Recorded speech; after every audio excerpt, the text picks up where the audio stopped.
The judge raises his gavel. The room is silent. Two children barefoot, trembling, their wrists swallowed by handcuffs stand before him. They are not thieves. They are not criminals. They are only a boy and a girl. Their crime? Stealing medicine. Not for money, not for greed, but for their dying mother. The courtroom waits for the hammer to fall. But what the judge does next will leave everyone speechless. Before the trial, before the handcuffs, there was only a house, if you could call it that. A crumbling room at the edge of the city, walls cracked, roof leaking, a single mattress in the middle, sagging with years of use. On that mattress lay Ruth, a mother who had once been strong, a mother whose laughter used to fill these walls, but sickness had stolen her strength. Every breath rattled like broken glass, every cough left traces of red on her lips. Beside her sat Daniel, 12 years old, thin, sharp-eyed, his body still a child's, but his heart forced to grow old too soon. Next to him, clinging to his arm, was Maya, 8 years old, innocent eyes that had seen far too much. She still believed in miracles. She still believed Mama would be okay. But Daniel knew better. That room was their whole world. And in that world, hope was fading fast. The mornings always began the same. The sound of their mother coughing, the scramble for water to ease her throat, the prayer that maybe, just maybe today would be better. But it never was. Daniel would search their tiny cupboard. A few grains of rice, maybe a half loaf of bread left stale. Most days, it was empty. He would glance at Maya. Her stomach growled, but she smiled anyway, whispering, "I'm not hungry." She was lying. Daniel knew, but he didn't call her out, because he did the same. Better to starve than let Mama see their pain. Ruth would try to sit up, but her body trembled. Her once strong hands now shook like dry leaves. Still, she reached for her children. She smiled, even when her face was pale. "Daniel, Maya," she whispered, "you must eat. Don't worry about me." But they did worry. Every second, every hour. Daniel had seen her fever rise. He had heard her whisper in the night, begging God for mercy. He had felt the terror of thinking, what if tomorrow she doesn't wake up? They tried to get help. Neighbors turned them away. Some shook their heads in pity. Others closed their doors. The local clinic demanded money. Money Daniel didn't have. He tried odd jobs, carrying crates at the market, shining shoes until his hands bled. But every coin he earned vanished too quickly. Food today, nothing tomorrow, and no medicine for Mama. One night, as their mother slept, Maya looked up at her brother. "Danny," she whispered, "God won't let Mama die, right?" Daniel swallowed hard. His throat burned with the lie he wanted to tell, but he couldn't. Instead, he pulled her close and whispered, "We'll save her, I promise." He didn't know how, but he had to believe it. Because if Maya lost hope, then everything would fall apart. The illness worsened. Days passed. The sickness deepened. Ruth's cough grew harsher, her body weaker, her voice barely more than a whisper. One evening, Daniel sat by her side, listening to her labored breathing. Every rise of her chest felt like a miracle. Every silence felt like the end. He prayed she would take another breath, and when she did, relief washed over him. But fear followed close behind. How long before she couldn't? The turning point came on a hot afternoon. Daniel was walking home from the market. He passed the pharmacy, and that's when he saw it. Behind the glass window, the bottle of medicine, the very one the doctor had whispered about, the one that could ease Mama's pain. He froze. His heart pounded. There it was, so close, but impossibly far. The price tag mocked him. Far more than he could ever earn, even if he worked for years. Daniel stood there until the sun began to set. His reflection in the glass stared back at him, thin, desperate, a boy forced to make a man's choice. And then Maya tugged his sleeve. Her small voice broke the silence. "Danny, will Mama get better?" He turned to her. Her eyes were wide, hopeful, trusting. He couldn't crush that hope. "Not yet." So he whispered the words that sealed their fate. "If no one helps us, Maya, then we'll help Mama ourselves." Her eyes widened. She didn't understand, not fully, but she nodded, because she trusted him. That night, Daniel lay awake, The sound of his mother's coughing filled the darkness. Maya slept beside him, clutching his arm.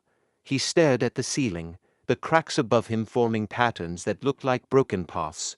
His mind raced. The medicine, the price, the impossibility. Unless, the thought came like lightning, terrifying, but undeniable. Steal it.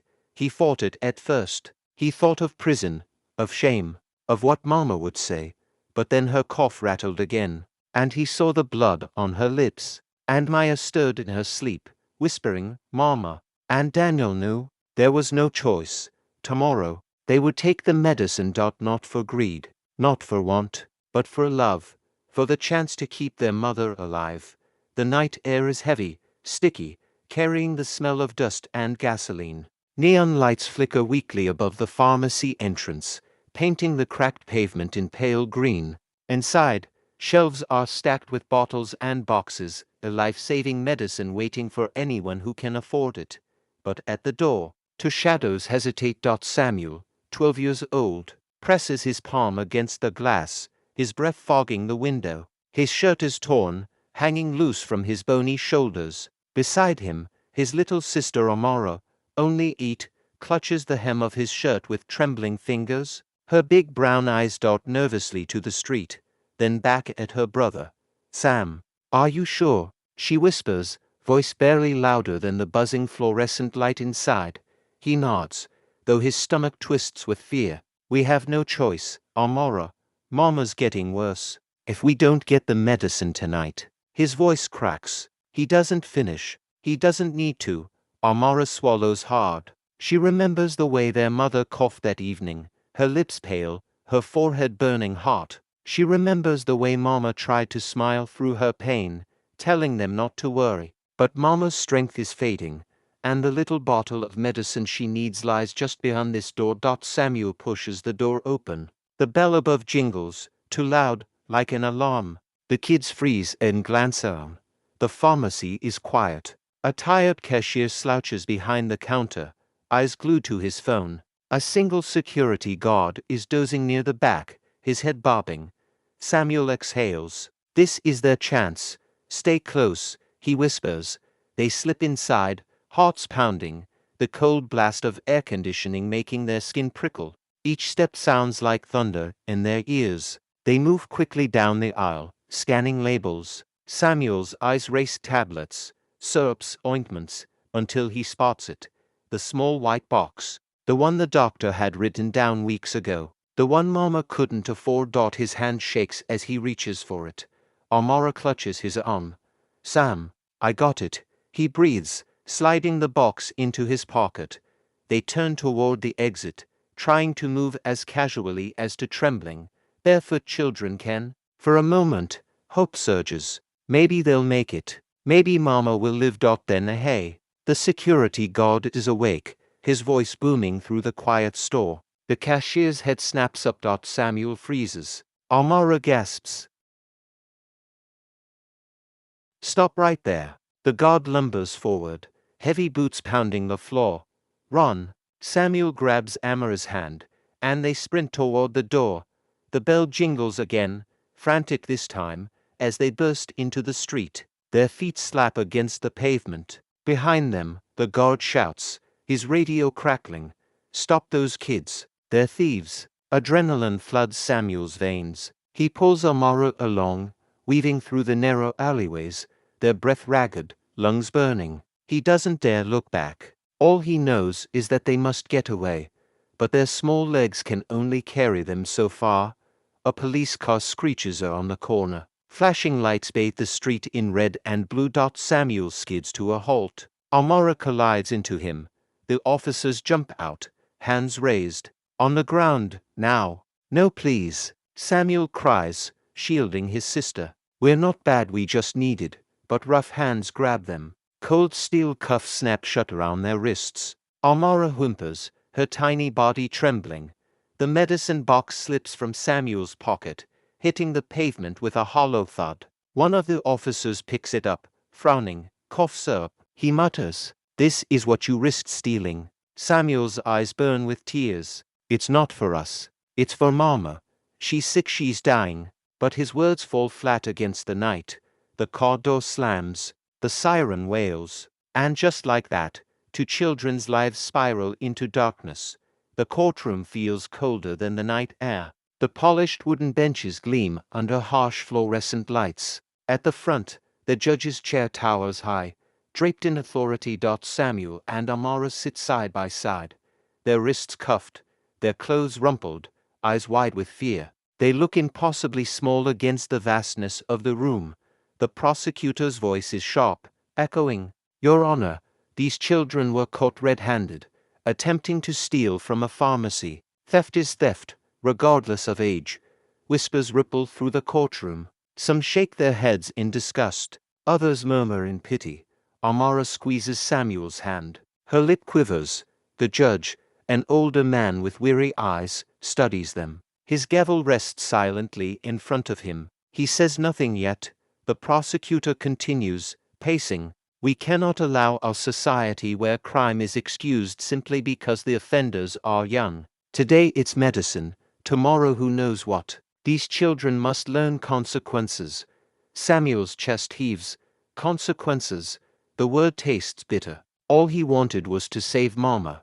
"Samuel," the defense attorney whispers, the thin man assigned by the court, "tell the judge why you did it. Speak from your heart." Samuel stands slowly. His knees wobble. He swallows hard, staring up at the judge's face. My name is Samuel," he begins, his voice breaking. "I know stealing is wrong. Mama always told me never to take what isn't ours. But she's sick. Really sick. The doctor said she needed the medicine, but it cost too much. We don't have money. Some days we don't even eat." He wipes his sleeve across his eyes. "I didn't know what else to do. I couldn't just watch her die." His voice cracks completely. "So I tried. I tried to be brave. I tried to save her." The courtroom falls silent. Even the prosecutor looks down. Amara tugs at her cuffs. "Please don't punish my brother," she blurts out, tears spilling down her cheeks. "It was my idea too. I told him we should do it. I didn't want Mama to die. Please, we're not bad kids. We just love her." The judge leans back slowly, exhaling. His eyes glisten, just for a moment, before he masks it with a stern expression. The room holds its breath. If this story has already touched your heart, pause for a moment and hit that like button. It helps us bring you more powerful stories just like this one, stories that remind us of the strength of love. Now, the prosecutor clears his throat, forcing the moment back into law. "Your Honor, their words may be touching, but rules are rules. Justice must be served." The judge raises a hand. "Enough." His voice booms, deep and commanding. The room falls silent again. He looks at Samuel, then at Amara, then at the medicine box sitting on the evidence table. Minutes stretch like hours. Finally, the judge lifts his gavel. This court has reached its decision. Everyone leans forward. Samuel holds his breath. Amara closes her eyes. The judge pauses, eyes locked on the trembling children. His voice softens, just barely. "What I am about to say will not only decide their fate, but remind us all of what justice truly means." The gavel hovers. The children tremble. The entire courtroom waits. The judge clears his throat, his voice steady but heavy. "Samuel, Amara, you both stand accused of theft. The law does not ignore such crimes. And yet," his gaze sweeps across the silent crowd, "sometimes the law must look deeper, not only at what was done, but why it was done."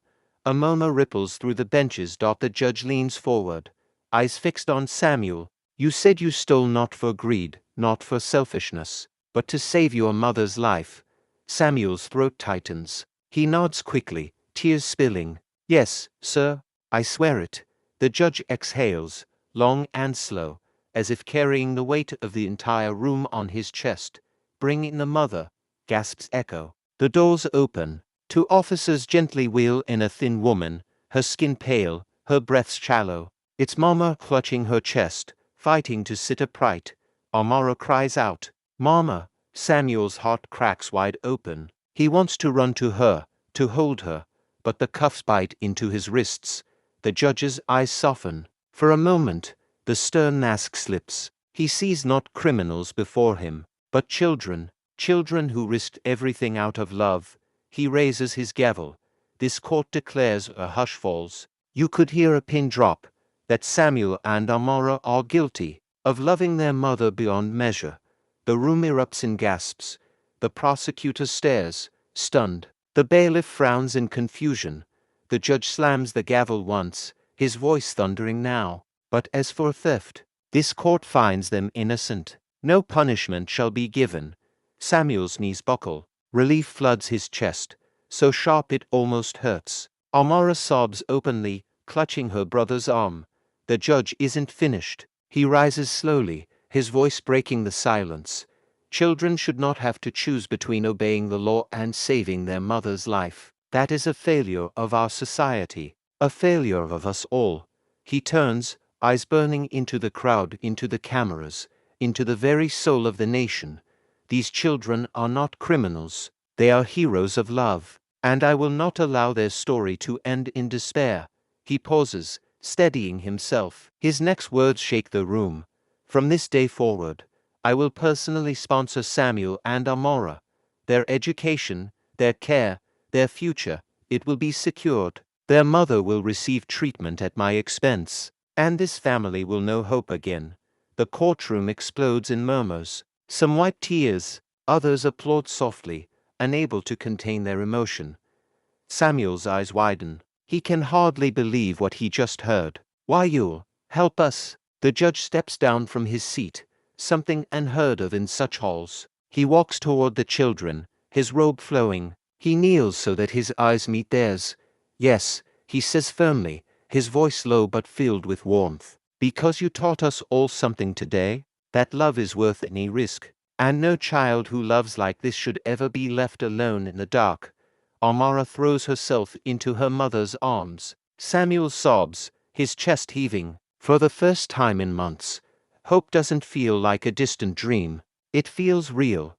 Weeks later, the mansion of the judge is no longer silent halls of law, but laughter echoing through the garden. Samuel runs with books under his arm, heading to his new school. Amara skips beside him, her hair tied with bright ribbons. Their mother, healthier, sits on a bench under the sun, smiling with tears in her eyes.